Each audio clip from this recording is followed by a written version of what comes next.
नमस्कार भावांनो. बेलगाडा क्षेत्रातील देव रुत्सम द्वादशम हिंद केसरी बकासूर आज मौजी अंबेरी मैदानात दाखल झालेला आहे.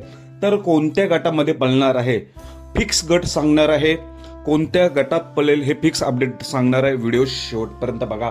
तर भावांनो, आज आपला बकासूर आणि साम्राज्य देखील दाखल झालेलं आहे, घरच्यात धावण्याचं साम्राज्य.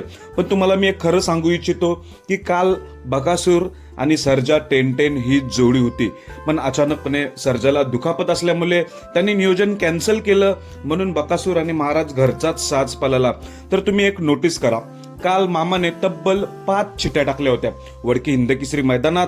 5 चिट्ट्या होत्या, याचा अर्थ की 2 गाड्या होत्या. एक गाडी होती बकासूर सर्जा 10-10 आणि दुसरी गाडी होती महाराज आणि साम्राज्य. पण हे सर्व नियोजन कॅन्सल झालेलं, त्यामुळे सर्जा देखील आपल्याला मैदानात दिसला नाही. सर्जा डायरेक्ट पुसेगाव हिंदकेसरी मैदानात, म्हणजे एवढी मोठी गॅप असेल कारण की सर्जाला दुखापत अचानक झालेली आहे. तर असो, आजचा महत्वाचा विषय बकासूर कोणत्या गटामध्ये पळणार आहे. अजूनपर्यंत पायरा नाही माहिती, पण तुम्हाला मी गट क्रमांक खात्रीशीर सांगतो, जरी 30 नंबर गटामध्ये चिठ्ठी निघाली असली तरी 30 नंबर मध्ये नाही पळणार.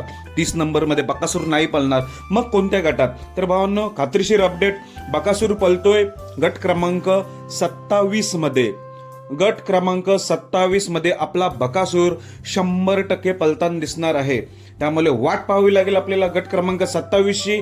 पैरा कोण आहे अजूनपर्यंत मला निश्चित माहिती नाही, पण नक्कीच आता थोड्या वेळात अर्ध्या तासात खाली जाताना दिसेल, तेव्हा समजेलच पैरा.